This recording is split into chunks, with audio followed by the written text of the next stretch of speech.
Okay, I'm not really sure how to run a business, and in a lot of ways, a professional esports team is basically a small business. How do I track expenses and stuff so I won't eventually get annihilated in an IRS audit? Any suggestions? Oh, well, I could... The money question. A mess to be sure.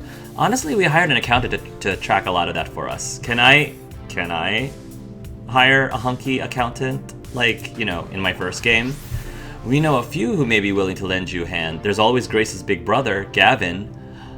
Gavin is Grace's big brother? Did I know that Gavin... I feel like I did know. I think I did know that Gavin had a younger sister.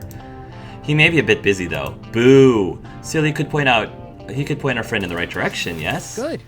True. We'll have our people call your people. It's good that you're taking responsibility like this, but don't be afraid to turn to trained professionals. I hope that they hook me up with Gavin. I'm wondering if, like... It would be really cool if, depending on what I chose, if each one did send me to one of the characters from, like, the first game. Like, if I, maybe I would have had Percy, or maybe I would have had Naomi or something. Like, it would be really cool to see Gavin. I would love to see how Gavin is doing nowadays. How he's looking nowadays. I'm sure he's fantastic. Responsibilities, on top of, playing FOD 2. There's still a heck of a lot for me. Indubitably. Undoubtedly. You can do the thing. We believe in you. But you barely know me. We're excellent judges of character. Say, you know who Angel Lars reminds me of? A young Hark Angel? Indeed, that same spark of destiny, I'd say. Really going places. A young Hark Angel, as in the exact same name as me.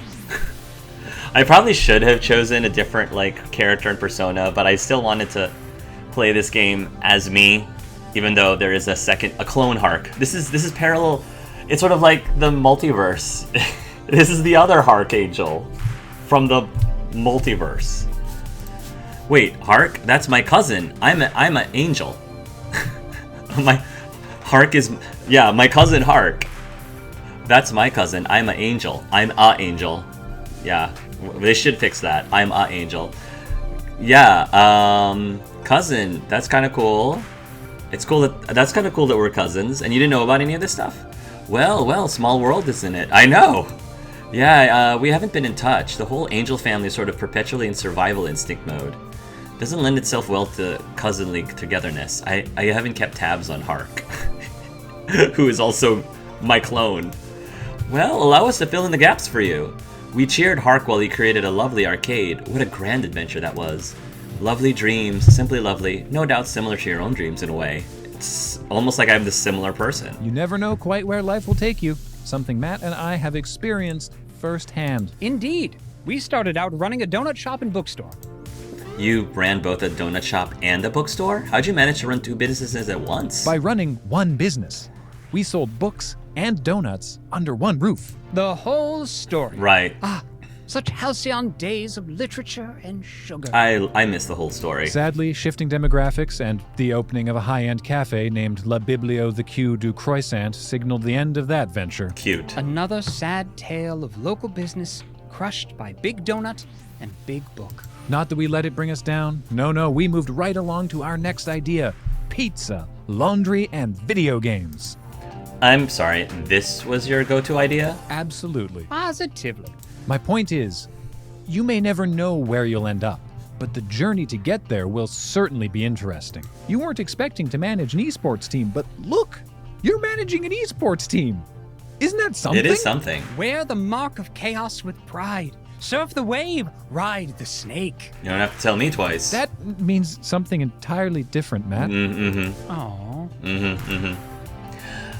Ben contemplates his next words as their back and forth stream of consciousness finally pauses for a brief moment.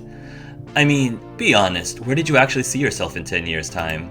To be honest, probably still sitting alone in my dark department all day, grinding on ladder.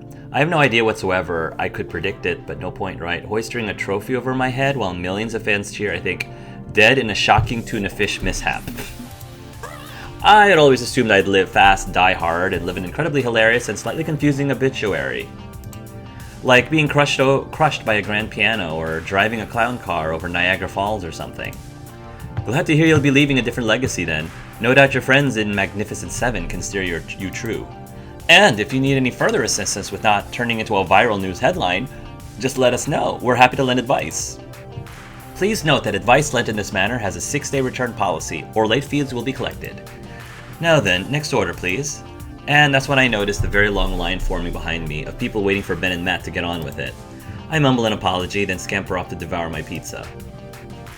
I'm not sure Ben and Matt work as the obligatory substitute father figures in the grand narrative of my new life, but at the very least, they make for cool uncles. I love them as cool uncles. Domino and Zap are still playing, so it's off to see someone else. Who's next?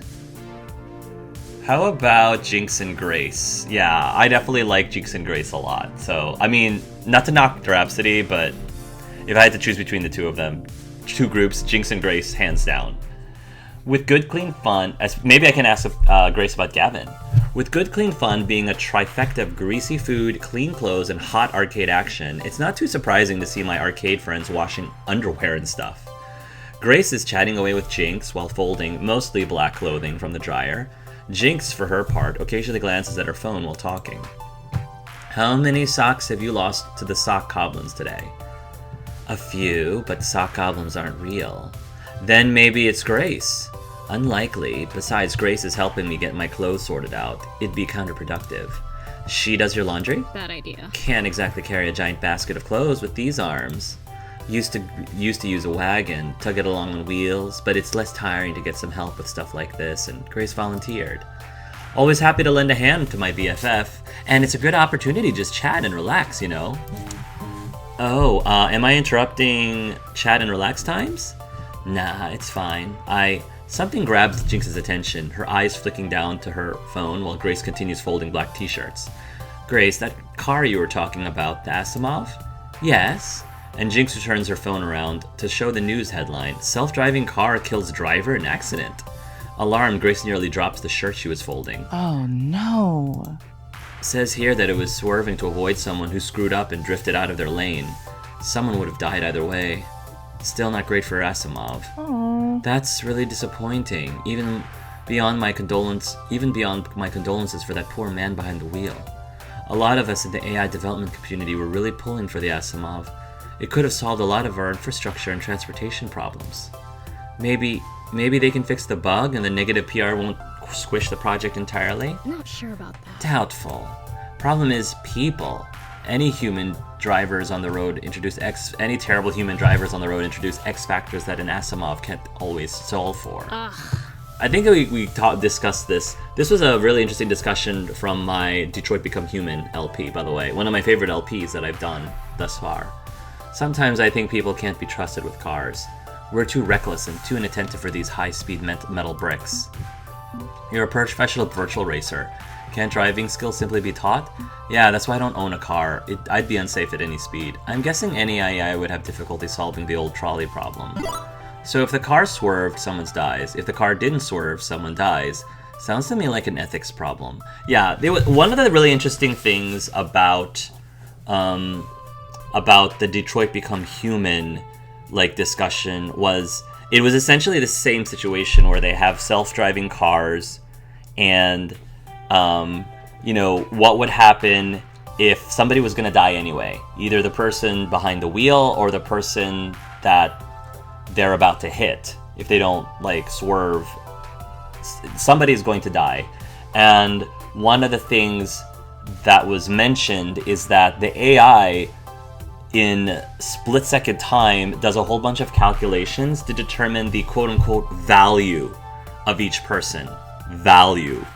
So, for example, is someone a doctor? Is someone a doctor, or is one of them a criminal, for example? Those are the criminal part is probably an extreme case, but is this somebody who has proven to have contributed a lot to society or not versus another person? Is this person a child versus, is the person you're about to hit a child, or is it somebody who is way more senior? So there's a lot. That's a really interesting I found that to be a very interesting moral puzzle, moral discussion, moral quandary, because does it make more sense to provide that quote-unquote value assessment before you decide which one is ultimately going to have an unfortunate fatal fate, if the fatal fate's going to happen anyway? Or is it better to just, like, not bother with putting a value on any person and maybe have some sort of, like, randomly determine who is ultimately going to die? Like, that's not a discussion that I want to be able to give a definitive answer to, because it just feels really... sounds like a very controversial topic. But I like those, like, deep thoughts. Probably not in the wheelhouse of an AI to have a definitive solution to one of the classical philosophical conundrums, right? Can't agree to that. I'd agree, but it was a human driver accidentally drifting to the lane that caused the accident, not Asimov. Blaming the AI for some loser's mistake. No, personal responsibility has to hold fast.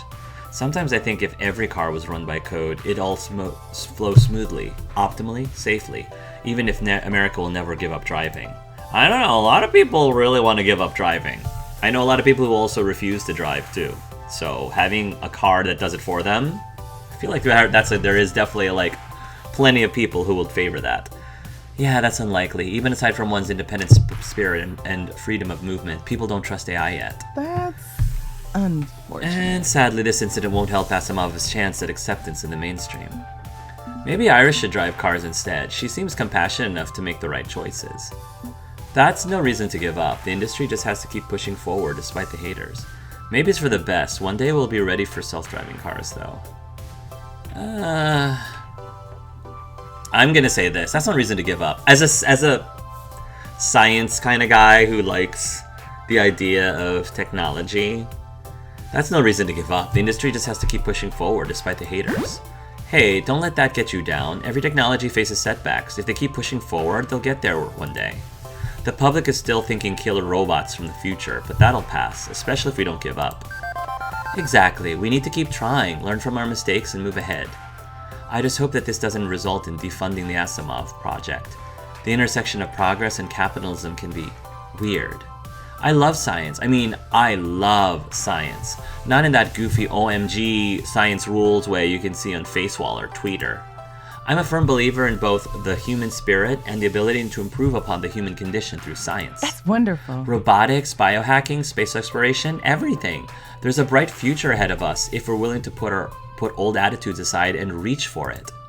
With the last of the laundry folded, Grace packs the clothes up in a plastic laundry basket. I'm feeling better now, and I'm sure Asimov will bounce back from this. Good to hear, good to hear. See you later. Excuse us, Angel Arts. Grace and I gotta drag this stuff back to my place. Okay, but come back in time for team practice. I'm sure the FOD2 machine will be available soon. Won't be long. Won't be gone long. I literally live 3 floors up in the apartments over at GCF. Hey, that's handy. Definitely. That was a good conversation. I like that. And I got some points from Grace. Okay, seriously, what's taking so long? Domino and Zapper should have completed a few matches by now. Curious, I decided to go check in on them.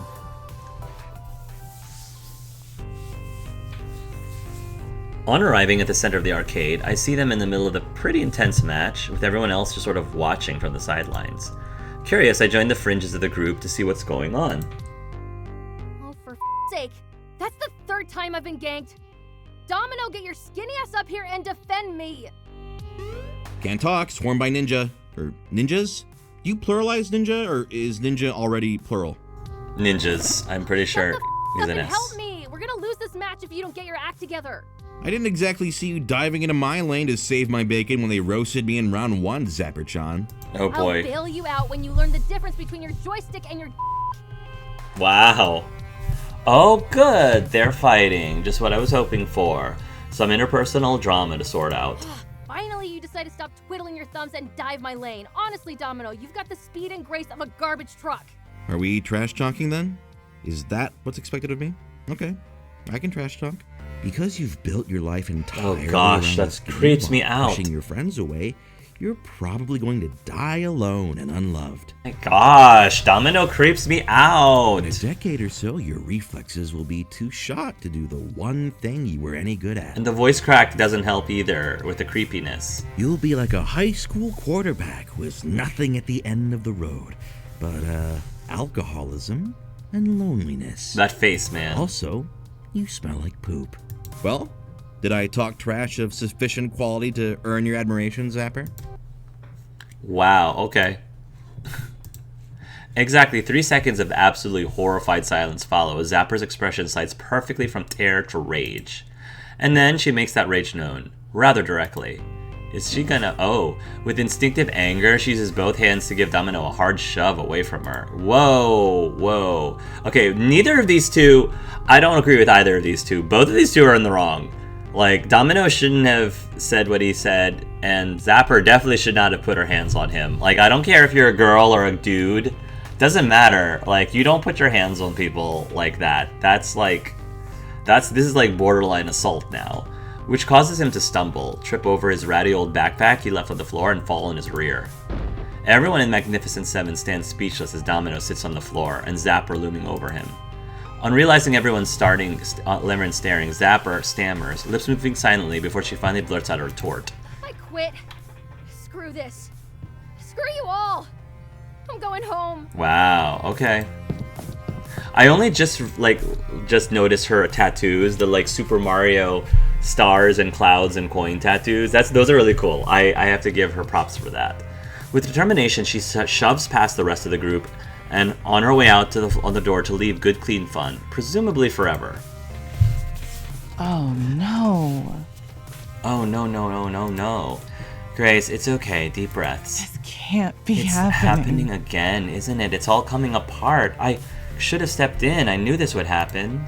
Not the one who should have stepped in quicker was me. No, the one who should have stepped in quicker was me. Know what Domino is capable of? What Zapper's capable of? Let's go get a soda and relax a bit while they sort this out, okay? Okay. I guess it's up to me as the manager to sort things out. Loxley, help me, please. Right. Rock, paper, scissors, then? 1, 3, on 3. 1. What? I'm so sad to say this isn't the first time those two have had a bit of an altercation, or the first time Zapper's quit the team. First time she's ever shoved someone, mind you. That's a bit of an escalation. So we're trying to figure out which one of us is going to chase down Zapper and who's going to tend to Domino. It's only at that moment that I notice Domino has indeed slinked off somewhere, silently leaving the scene of the crime. Maybe I should be doing this. I'm the manager, right? I need to manage my team. HR duties aside, it might help to hear it from us. We've known both of them for a little bit longer. Agreed, this is an admirable suggestion. 'Tis an admirable suggestion, but 'twould be best if we handle this. We've done it before, and I have no qualms doing it again. And again, looping in stagnation. That's why I'm here, right? Iris said they needed me. Even Zapper agreed the team desperately needed fresh blood. If I'm not willing to step in here, this sort of thing is just going to happen again. Maybe not tomorrow, maybe not for weeks, but soon. And when I least suspect it. At the least expect it. At the very least, I can overrule the rock, paper, scissors and take on one of these two myself. Thanks for wanting to take care of this, but I'm going to help too. I didn't get a choice, I have to. I'm not only their manager, but I'm their friend too. So I'm in. Both Rhapsody and Loxley give me a solemn nod, but now I need to decide who I want to go after. I feel like between the two of them, Domino and Domino likes me more. I think Zapper probably could care less about me in comparison. I think Domino definitely likes me more. Whether or not I necessarily like Domino more than Zapper, that depends. Because again, Zapper knows how to push my buttons. Like, her personality and my personality would clash. But then again, even though Domino, normally our personalities are fine, when he has that creep factor that comes up, like, it really, really bothers me. But I'll go talk to Domino. Zapper's a bit volatile, and you know her better than I do. Can you talk to her for me? I'll deal with Domino. Absolutely. Rhapsody and I are close to her. We can talk her down from this impulsive decision. We'll be back as soon as we can. Be gentle with Domino. He has some social boundary issues. Yeah, well, I have some social, creepiness issues, personally. So we're gonna have to figure that and sort through that out. Where does Domino go when he's feeling awful? Knowing him, the alley next to good clean fun. You won't have to go far. Best of luck, friend. Yeah, best of luck. As out of all of the characters, Domino and Zap are the ones that I probably have like the most anxiety over. So this isn't gonna be fun either way. As Loxley and Rhapsody depart, making for the subway, I head outside and around the building to the alley next to good clean fun, where I find Domino squatting down next to a city dumpster, drawing circles on the cement beneath his fingertips. The afternoon sun peeking through the tall building feels warm on my skin, a blessing of confidence to this particularly difficult conversation I'm about to have. He's hunched down, making himself as tiny as possible. I approach quietly, not trying to sneak up on him, just not really wanting to barge in, somewhere in the middle of those two things. His face becomes a mask of cheer on noticing my arrival, but it's obviously a false front. I mean, I think it is. Hey. Oh hey, welcome to the garbage zone, where garbage people belong. I pondered actually climbing into the dumpster, but who knows how many diseases and or used needles I'd subject myself to if I tried that. Still a good place to be trash, yes? Domino, Zapper had no right to push you like that. Yeah, I mean, if I had to choose, they're both in the wrong. They were both in the wrong. But if you were to ask me which one I thought was less in the wrong, I do believe that Domino, from a legal standpoint, from a purely legal standpoint, Domino was less, because at least in like a US court system, if somebody was like talking trash to you, but then the other person like physically assaults you. Now, she did shove him, and there were definitely way worse things she could have done. Way worse things she could have done other than shoving him. But once you lay your hands on someone, from a legal standpoint, then you are more on the wrong. You're more on the wrong once you put your hands on someone. But if you like verbally trash someone, that's different. One can argue if the verbally abusing is worse than the physical. One can certainly argue that. But that's like a discussion that I'm not prepared to get into like great lengths to have at this very moment. So just as like in a quick pinch, like if you were just to ask me what my opinion of is just right in that moment, it would be easiest for me to make that decision based on the legal ramifications of things or the legal consequences of things. Nah, I'm thinking she did. I pushed her buttons rather intentionally, so I'd say I had it coming. Yeah, I mean, he admits that he also was doing it intentionally just to get a rise from her, so he did kind of have it coming, so I do agree to him with that. Stands to reason, right? Talk stuff, get hit, cause and effect. No, I can't let Domino absorb all the blame here. He's unusually cheerful for someone who calls themselves a garbage person, and that's a worrying combination. But here's the thing. I want to be, like, sympathetic, and I want him to not feel like he's trash, but at the same time, I also can't excuse his behavior. Because it doesn't help anyone to just give him a slap on the wrist, you know, so to speak. Like, hypothetically, snap on the wrist and just be like, oh, it's okay. Because it's not okay. Like, he needs to... I would not be a good manager to him if I at least pointed out, you know, you shouldn't have done what you did, but, you know, etc., etc. So definitely don't condone what he did. And not to say that I condone what Zapper did, because I don't condone what either of them did. So basically what I'm trying to say is, as a manager, you need... the best thing you can do to help people sometimes is to call on their BS. Sometimes. But do it in a constructive way. As your manager, I've got a zero-tolerance policy to violence between teammates. Nobody deserved that, Domino. Do you want me to get you an ice pack for your bruises? Pretty sure you both pushed some buttons, Domino. At least share the blame. Yeah, at least share the blame. Okay, I'm willing to let you both shoulder some blame for that situation. Everything spiraled out of control pretty quickly. Doesn't make what she did to you right, or vice versa. So no, I don't think you're a garbage person, nor a zapper. You both made mistakes. That's curious. Good people on both sides, eh? How very centrist of you. I mean, things are not always just black and white like that. Not that I disagree. That was 9 kinds of messed up.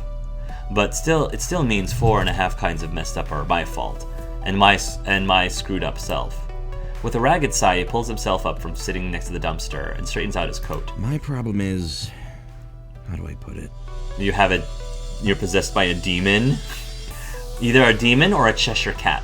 His Cheshire cat is probably his spirit animal. Emotional illiteracy, I Oh, okay. So that explains it a little bit more. suppose. Can't read the room. I say the wrong thing at the wrong time. Always. Yeah, and you have that face. Is that part of it too? Thing is, I see what people don't want to. Part of me wants them to see it too, so I'm not alone. Alone in seeing how sick and twisted things really are. Yeah, I have to admit I'm one of those people who don't really care for seeing sick and twisted things personally. Don't get me wrong, I want to be hopeful. I want to be able to smile without it being a lie. But instead, I smile because I can see the real punchline of the joke. Don't smile, Domino. Please don't smile. And you just gotta laugh because the alternative is to start crying and never stop. Well, that definitely put a damper in my chipperness today. Zapper annoyed me. All those cheap little insults trying to get under my skin. I wanted to fight back. So, I got under her skin. Fight fire with fire, I suppose. I don't think she likes what I found there any more than I do. He pauses, trying to collect himself before he says something he'll regret. Again. I think Zapper's right. Quitting the team is right. You know she only quit because she was horrified at what she did today, right? I can read her like a book. She's punishing herself. And maybe she's got the right idea. Maybe we should both leave. We're broken and strange and dangerous. And you don't deserve to be exposed to that. I mean, they definitely have issues. So the question then becomes, is it easier for them to sort through their issues by taking a break from this group? Because the answer could very well be that being in this group is just exacerbating these issues. So it's probably not helping them necessarily to stay in this group. Or would it actually be helpful for them to stay in this group? Like, despite, does it really exacerbate, or would it actually help? So that's the big question here, because I don't think that there's an automatic, obvious, answer to that. Absolutely not. I'm going to help you through this, Domino. You won't chase me away so easily. I don't know, his face when he makes that creepy face can definitely chase me away pretty easily. You think we're perfect and uncontaminated? I got news for you, buddy. I've got a massive imposter syndrome. So that's a job for your manager. It's my duty to help you two sort yourselves out. They're not giving me the dialogue choice of just letting them quit. Because in real life, that can be an option. If it helps them sort through their issues easier, if it makes that easier. I don't know. It depends on the person. It depends on the situation. I don't know. It sounds to me like this is exactly the reason that Magnificent Seven hired me to be its manager. I'm the outside party. I'm the X factor. I'm here to make sure everybody gets along. You don't have to quit. You just need me to keep situations like that under control. I just need to do my job. Now there comes a point though, to be fair, I'm talking as a manager myself. I just became a manager for the very first time this last year. There does come a point where you need to have people that can work together on your team. You need to have people that can collaborate well. Because if they can't, that's toxic. And it's not fair to you or the rest of your team to have somebody who just can't collaborate and play well with each other. They don't have to be BFFs. They don't even have to quote unquote like each other. They just have to, at minimum, not physically harass or assault or verbally abuse each other. And that's a pretty low bar. In my opinion, that's a low bar. So to be fair, I have unfortunately not myself been in a situation where I was the manager and had to let somebody go because they just couldn't play nice with others. But I definitely have been in situations where in my team we did have very toxic people, and it affected our performance. It affected our performance. It affected our morale. It affected our ability to do our best work. And to be very honest, if I'm being really honest, it prevented me from being my true self, you know, in a way that I felt like I was safe, in a safe environment. I could not, like, be myself. And that's just not a really great combination. So I like that I appreciate that the game is trying to help both of them. But if it were me, letting one or both of them go is not off the table. Because, again, you ultimately have to do what's best for the team overall. And that might mean having to do some really, like, hard or difficult or painful decisions. It stinks, but I mean, it's just one of those responsibilities as a manager, is to make those calls, like having the wisdom of those calls.